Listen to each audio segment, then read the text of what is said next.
The forest has always been a place of mystery, a place where time moves differently, where the trees whisper secrets older than memory itself. There are places in this world that were never meant to be found, places that exist on the edges of reality, where the veil between the living and the dead is thin. One such place lurks deep in the heart of a forgotten forest, a place no map marks, no path leads to, a place known only by those who have seen it and survived. A cursed cabin lost in time, waiting in the darkness, waiting for you. Legends of the cabin stretch back over a century. Hunters, lost travelers, and wanderers speak of a strange structure appearing where it should not exist. Some say they found it while searching for shelter from the cold. Others claim they saw it only after becoming disoriented, as if the forest itself had guided them there. But one detail remains the same. Once you see the cabin, it sees you too. It is described as old, yet untouched by time.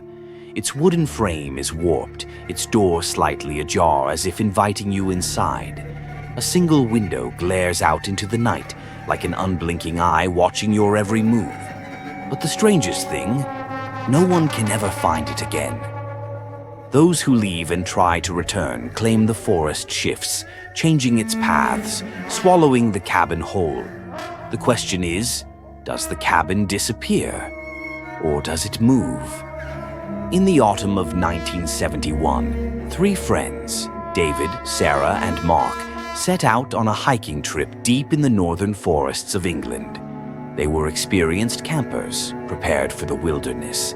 But nothing could have prepared them for what they found. The forest was unnaturally quiet.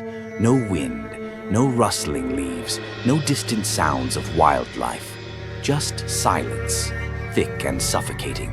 As the sun began to set, they stumbled upon a clearing where no clearing should have been. And in the center stood the cabin. It shouldn't have been there. It wasn't on any map. They had been following their route carefully, yet here it was, as if it had always been waiting. The air around it was colder than the rest of the forest, biting at their skin even through their jackets. The wooden boards of the cabin were dark with age, the roof sagging under the weight of time. But the door was open. A chill ran through them. Every instinct screamed at them to turn back. But curiosity is a dangerous thing. Against their better judgment, they stepped inside. The air inside was thick, heavy with the scent of rotting wood and something else. Something foul, like meat left out in the sun for too long. The walls, lined with deep scratches, seemed to pulse as if they were alive. The floorboards groaned beneath their feet, the sound echoing unnaturally, as if the cabin was far larger on the inside than it should have been. Then the door slammed shut behind them.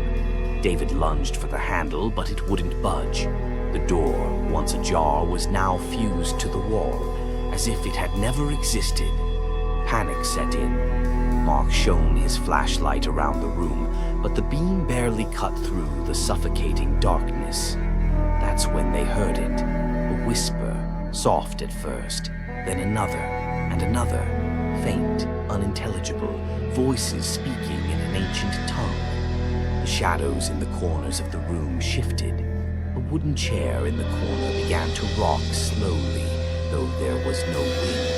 Then came the knocking, 3 slow, deliberate knocks from inside the walls. Sarah let out a strangled gasp. The knocking grew louder, more aggressive, as if something was trying to get out. The whispers turned to guttural, distorted screams. The floor beneath them cracked and groaned, as if something was crawling beneath the wood. Then the laughter began, low, guttural, inhuman. Mark's flashlight flickered. The beam swung wildly across the room, and then they saw it. At the far end of the cabin stood a figure, tall, motionless. Its limbs were long, unnaturally thin, its face obscured by darkness. It faced the wall, its head twitching unnaturally. It had no shadow despite the flashlight shining directly on it. It did not move, it did not breathe, but they could feel it watching them. Then, it twitched, its head jerked sharply toward them, and with it, the cabin began to change. The walls expanded, stretching impossibly high. The ceiling vanished into an abyss of blackness. The single window they had seen from outside was gone. The cabin had swallowed them whole. David screamed, banging against the wall where the door had once been. The whispers turned to agonized wails, echoing from every direction. The figure took a step forward, then another, and another.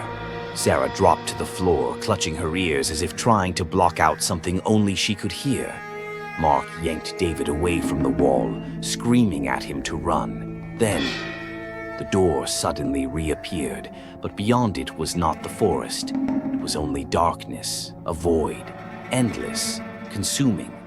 With no other choice, they ran. They plunged into the unknown, hoping, praying they would emerge back into the real world. 3 days later, search teams found them miles away from where they had started. Their bodies were covered in deep, jagged scratches, as if something had tried to hold them back.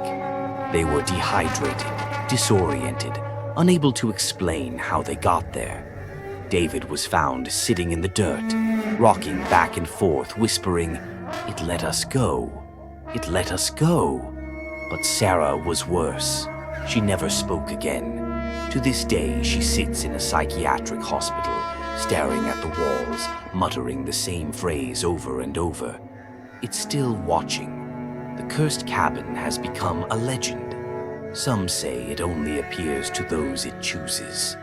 That it is not a place, but a trap. A door to something ancient, something that feeds on fear. Paranormal investigators who have searched for it have vanished without a trace.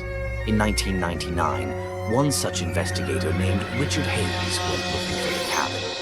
He never returned. The only thing left behind was a voicemail recorded at 3:13 a.m. The message was mostly static, but beneath the distortion, a faint voice could be heard whispering, "Turn around. His body was never found. If you ever find yourself wandering too deep into the woods, if the air becomes too still, too heavy, turn back. If you hear whispers calling your name, do not answer. If you see a cabin where no cabin should be, do not enter, because some doors, once opened, do not lead back to where you came from.